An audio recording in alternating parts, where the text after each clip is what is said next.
नमस्कार बंधुगण बंधु माने सर्वप्रथमे आपण मानक इंग्राजी नववर्ष 2025 उपलक्षे हार्दिक शुभेच्छा एवं शुभ कामना। तेबे आजिर यह कार्यक्रमटी तुला राशि व्यक्तिविशेष मानक पई बहुत गुरुत्वपूर्ण अटे, बहुत ही खास अटे। तेबे आजिर यह वीडियो रे आमे माने जानिबा तेबे आसीबाकू जाउथिबा इंग्राजी नववर्षर 2025 जनवरी मासटी आपण मानक पई किपरि कटिबो। एही जनवरी 2025 रे आपणक जीवन रे केउ सब बड़ परिवर्तन हेबो। आजिर ए वीडियो रे आमे माने तुला राशि मासिक राशिफल उपरे आलोचना करिबा। जदि आपण मानकर तुला राशि होई थाए तेबे वीडियोटी को स्किप न करी थरे मात्र शेष पर्यंत निश्चिंत देखंतु एवं वीडियोटी को गोटे लाइक करी चैनलटी को सब्सक्राइब कर दियंतु। आपण माने ईश्वर को सच्चा हृदय रे भक्ति करुथांती, विश्वास करुथांती तेबे भक्ति एवं श्रद्धार सहित कमेंट बॉक्स रे जय माँ लक्ष्मी अवश्य लिखि दियंतु। तुला राशि व्यक्तिविशेष मानकर स्वास्थ्य, शिक्षा, प्रेम संपर्क, वैवाहिक जीवन, भाग्य, क्यारियर एवं व्यापार वाणिज्यर स्थिति किपरि रहिबो एही जनवरी 2025 रे से विषय रे विस्तार भाव रे आलोचना करिबा। नवग्रहंकर स्थिति मध्य देखिबा। नवग्रह केउं प्रकारर फल प्रदान करिबारे सक्षम हेबे। यह सहित अशुभत्व प्रदान करुवा ग्रह मानक पई किछि विशेष प्रतिकार मध्य वीडियोर शेष रे आमे आलोचना करिबा।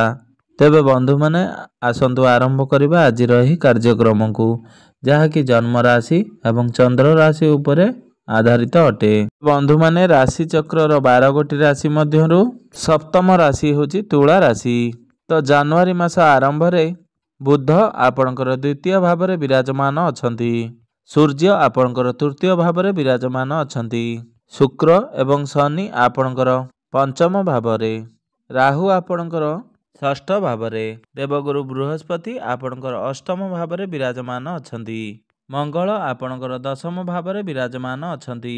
केतु आपणकर द्वादश भाव रे विराजमान अछंती। तेबे बंधु माने सर्वप्रथमे आसंतु जानि नेबा आपणकर स्वास्थ्य किपरि रहिबो ए जनवरी 2025 रे। तेबे बंधु माने कुंडलीर प्रथम भावटी होइथाय आपणकर स्वास्थ्यर भाव, आपणक इम्यूनिटी सिस्टम रो भाव। आपणकर प्रथम भावर अधिपति होउचंती शुक्र, जे कि आपणकर पंचम भाव रे तांको मित्रंक सहित मित्र राशि रे विराजमान अछंती। अर्थात शनिंक सहित पंचम भाव रे बहुत मजबूत अवस्था रे अछंती। शुक्र आपणकर षष्ठ भाव को चलन करिवे 28 जनवरी को। तेबे बंधु माने आपणकर स्वास्थ्य तो एही मासरे बहुत भल रहिबो, मात्र तृतीय भाव को आपणकर बुध जेहेतु चलन करिवे सेतेबेले आपणकर स्किन प्रति टिके विशेष ध्यान रखिबार अछि, कारण एलर्जी भली किछि इन्फेक्शन भली किछि समस्या देखिबाकू मिलिबो। मात्र आपणकर इम्यूनिटी सिस्टम बहुत भल रहिबो।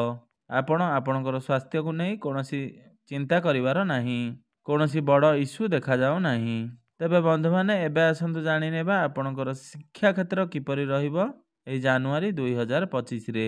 विद्यार्थी मानक पई किपरि रहिबो ए जनवरी 2025 टी। तो बंधु माने कुंडलीर पंचम भावटी होइथाय आपणकर शिक्षा क्षेत्रर भाव। तो आपणकर पंचम भावर अधिपति स्वामी शनिदेव अटंती, जे कि निजर स्व राशि रे विराजमान अछंती एवं शुक्रंक सहित मित्र गृह रे विराजमान अछंती, जे कि आपणकर राशिर स्वामी अटंती।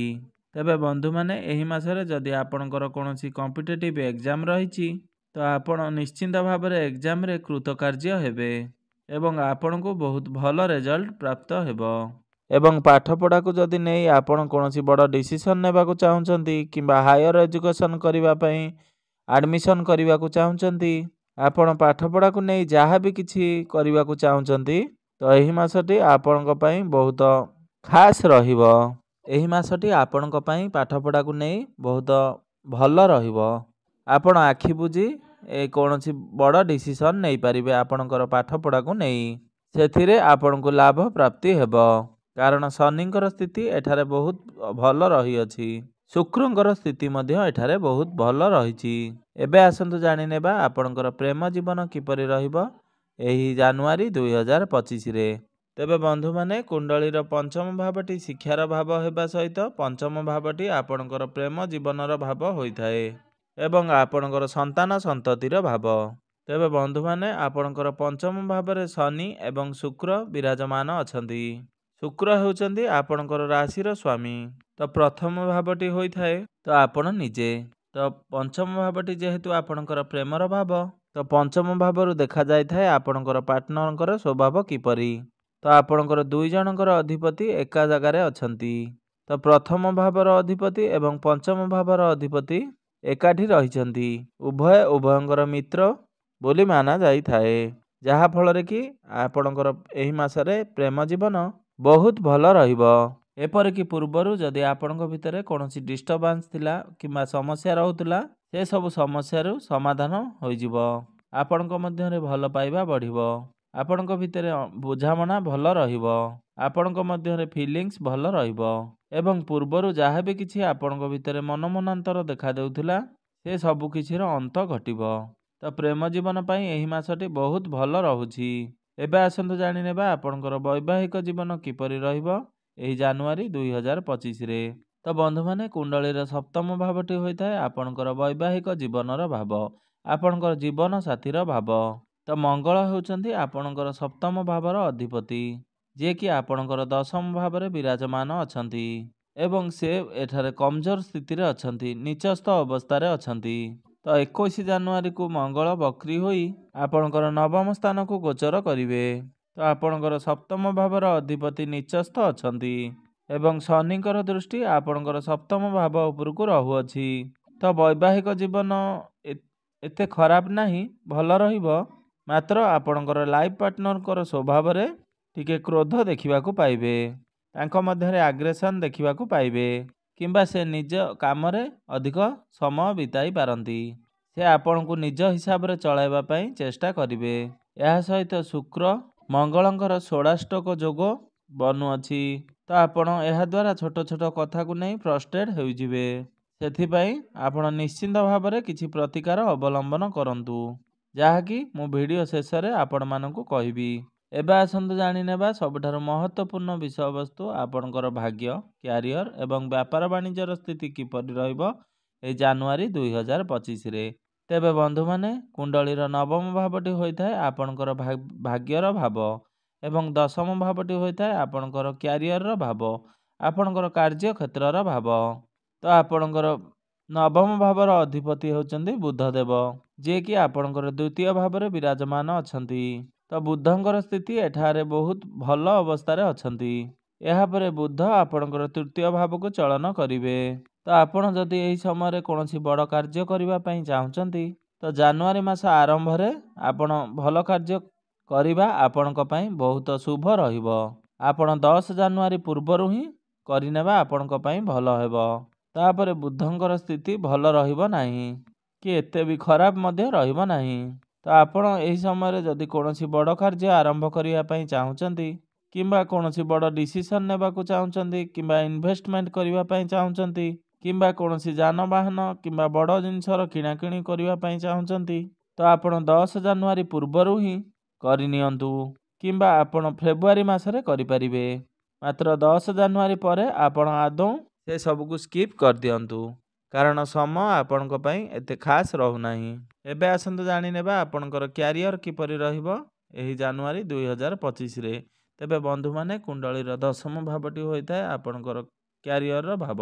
ତେବେ ବନ୍ଧୁମାନେ, ଆପଣଙ୍କର ଦଶମ ଭାବର ଅଧିପତି ହେଉଛନ୍ତି ଚନ୍ଦ୍ରମା, ଯିଏକି ପ୍ରତି 2 ଦିନରେ ଥରେ ନିଜର ରାଶି ପରିବର୍ତ୍ତନ କରିଥାନ୍ତି। ତେବେ ବନ୍ଧୁମାନେ, 14 ଜାନୁଆରୀ ପରେ ଆପଣଙ୍କର କ୍ୟାରିୟରରେ ଚେଞ୍ଜ ଆସିବ। 14 ଜାନୁଆରୀ ପରେ ଆପଣଙ୍କ ପାଖରେ ଆପଣଙ୍କର କାର୍ଯ୍ୟକ୍ଷେତ୍ରକୁ ନେଇ ଯେତେ ସବୁ ଟାର୍ଗେଟ୍ସ ଥିବ, ତ ଆପଣ ସବୁକିଛି ସୁଚାରୁ ରୂପରେ ସମ୍ପନ୍ନ କରିପାରିବେ। ଆପଣ ଗଭର୍ଣ୍ଣମେଣ୍ଟ ସେକ୍ଟରରେ ଥାଆନ୍ତୁ କିମ୍ବା ପ୍ରାଇଭେଟ୍ ସେକ୍ଟରରେ ଥାଆନ୍ତୁ, ଆପଣ ଆପଣଙ୍କ ଇଚ୍ଛା ମୁତାବକ କାର୍ଯ୍ୟ କରିବାକୁ ପସନ୍ଦ କରିବେ ଏବଂ ସେସବୁ କାର୍ଯ୍ୟ ଆପଣ ବହୁତ ଭଲ ଭାବରେ ସମ୍ପାଦନ କରିପାରିବେ। ମାତ୍ର ମଙ୍ଗଳ ଯେହେତୁ ଆପଣଙ୍କର ଦଶମ ସ୍ଥାନରେ ଅଛନ୍ତି, ତ ଆପଣଙ୍କୁ ଆପଣଙ୍କର ବାଣୀ ଉପରେ ଟିକେ ନିୟନ୍ତ୍ରଣ ରକ୍ଷା କରିବାର ଅଛି ଏବଂ 14 ଜାନୁଆରୀ ପରେ ସୂର୍ଯ୍ୟଙ୍କ ଦୃଷ୍ଟି ଆପଣଙ୍କର ଦଶମ ଭାବ ଉପରକୁ ରହିବ। ତ କାର୍ଯ୍ୟକ୍ଷେତ୍ରରେ ଆପଣଙ୍କ ଭିତରେ ଆଗ୍ରେସନ୍ ଦେଖାଦେବ। ମାତ୍ର ଆପଣ ଆପଣଙ୍କର କାମ ଗୁଡ଼ିକ ବହୁତ ସୁରୁଖୁରୁରେ କରିବେ। ଯଦି ଆପଣଙ୍କୁ କେହି କିଛି ପରାମର୍ଶ ଦିଅନ୍ତି ବା କିଏ କିଛି ଅର୍ଡ଼ର ଦିଅନ୍ତି, ତାହା ସବୁ ଆପଣଙ୍କୁ ଭଲ ଲାଗିବ ନାହିଁ। ତେବେ ଏହି ସମୟରେ ଯେଉଁମାନଙ୍କ ପାଖରେ କୌଣସି ଚାକିରି ବାକିରି ନାହିଁ, ଆପଣ ଚାକିରି ପାଇଁ ପ୍ରିପାରେସନ୍ ହେଇଛନ୍ତି, ତ 14 ଜାନୁଆରୀ ପରେ ଆପଣଙ୍କୁ ଚାକିରି ମିଳିବାର ବହୁତ ଅଧିକ ସମ୍ଭାବନା ରହୁଛି। ତ ଚାକିରି ପାଇଁ ଆପଣ ଚେଷ୍ଟା ଜାରି ରଖିବା ଉଚିତ। ଯେହେତୁ ସୂର୍ଯ୍ୟଙ୍କର ଦୃଷ୍ଟି ଆପଣଙ୍କର 10ମ ଭାବ ଉପରେ ରହିବ, ତ ନିଶ୍ଚିନ୍ତ ଭାବରେ ଆପଣଙ୍କୁ ଚାକିରି ମିଳିବାର ସମ୍ଭାବନା ରହୁଅଛି। ତ ବନ୍ଧୁମାନେ, ଆପଣଙ୍କର ଏହି ମାସଟି କାମ କାର୍ଯ୍ୟକୁ ନେଇ ବା ଆପଣଙ୍କର କାର୍ଯ୍ୟକ୍ଷେତ୍ରକୁ ନେଇ ଏହି ମାସଟି 70ରୁ 80% ଭଲ ରହୁଛି। ମାତ୍ର ଆପଣ ଏହି ମାସରେ ଯୁକ୍ତିତର୍କ ଭଳି ସମସ୍ୟା ଦେଖାଦେଇପାରେ, ଯାହାକି ଆପଣଙ୍କର ଅଯଥା କଥାକୁ ନେଇ ଆର୍ଗୁମେଣ୍ଟ କରିପାରନ୍ତି। ଅଯଥା କଥାକୁ ନେଇ ଆପଣ ବହୁତ ଅଧିକ ଗଭୀର ଚିନ୍ତା କରିବେ। ସେସବୁ କଥାକୁ ନେଇ ଆପଣ ନେଗେଟିଭ୍ ହୋଇଯିବେ। ତ ଏସବୁରୁ ଆପଣ ବାହାରକୁ ବାହାରିବାର ଅଛି। ଏସବୁକୁ ଆପଣ ସମ୍ପୂର୍ଣ୍ଣ ମାତ୍ରାରେ ଆଭଏଡ୍ କରିବା ଉଚିତ। ଆପଣ ଅଯଥା ଚିନ୍ତାଠାରୁ ନିଜକୁ ଦୂରେଇ ରଖନ୍ତୁ। ଏହା କରିବା ଦ୍ୱାରା ଆପଣଙ୍କୁ କାର୍ଯ୍ୟକ୍ଷେତ୍ରରେ ଅଧିକ ସକ୍ସେସ୍ ମିଳିବ। ଯଦି ଆପଣ ଏସବୁରେ ଫସି ରହନ୍ତି, ତେବେ ଆପଣଙ୍କୁ ଅଯଥାରେ ଡିପ୍ରେସନ୍ ଭୋଗିବାକୁ ପଡ଼ିବ। ତେବେ ବନ୍ଧୁମାନେ, ଏବେ ଆସନ୍ତୁ ଜାଣିବା ଆପଣଙ୍କର ବ୍ୟାପାର ବାଣିଜ୍ୟର ସ୍ଥିତି କିପରି ରହିବ ଏହି ଜାନୁଆରୀ 2025ରେ। ତେବେ ବନ୍ଧୁମାନେ, ଏହି ସମ୍ପୂର୍ଣ୍ଣ ମାସଟି ଆପଣଙ୍କର ବ୍ୟାପାର ବାଣିଜ୍ୟକୁ ନେଇ ବହୁତ ଭଲ ରହିବ। ତ ବ୍ୟାପାର ବାଣିଜ୍ୟକୁ ନେଇ ଆପଣ ଟିକେ ଅଧିକ ଯାତ୍ରା କରିବାକୁ ପଡ଼ିପାରେ।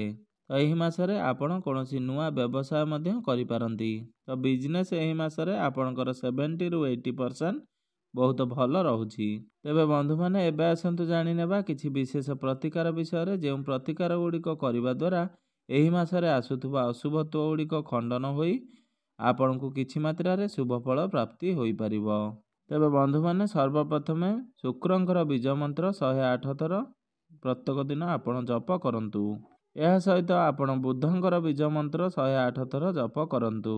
ଏହା ସହିତ ଆପଣ ପ୍ରତ୍ୟେକ ଦିନ ହନୁମାନ ଚାଳିଶାର ପାଠ କରିବା ସହିତ ପ୍ରତ୍ୟେକ ଦିନ ତମ୍ବା ପାତ୍ରରେ ଜଳାର୍ଘ୍ୟ ଅର୍ପଣ କରନ୍ତୁ। ନିଶ୍ଚିନ୍ତ ଭାବରେ ଆପଣଙ୍କୁ ଶୁଭଫଳ ପ୍ରାପ୍ତି ହେବ। ତେବେ ବନ୍ଧୁମାନେ, ଆପଣଙ୍କର ଜୀବନ ମଙ୍ଗଳମୟ ହେଉ, ଏହା ହିଁ ଈଶ୍ୱରଙ୍କ ନିକଟରେ ମୋର ଏତିକି ପ୍ରାର୍ଥନା। ଧନ୍ୟବାଦ।